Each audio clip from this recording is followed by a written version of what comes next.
Chodňa přijel k nástupišti číslo 4, kolej první.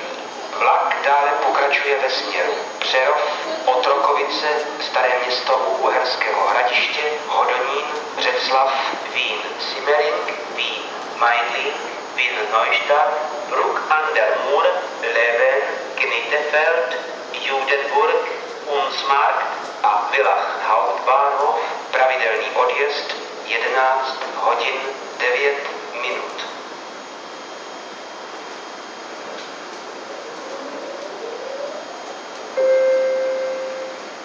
Vážení cestující, na nástupišti číslo 4, kolej první, ukončete nástup do vlaku Eurocity číslo 103 Polonia ve směru Villach Hauptbahnhof, pravidelný odjezd 11 hodin 9 minut.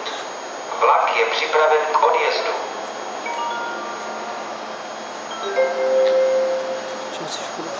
Zpoždění spěší vlak číslo 1614 R1 ze směru Těšín přijede k nástupišti číslo 2 Čau, kolej 8.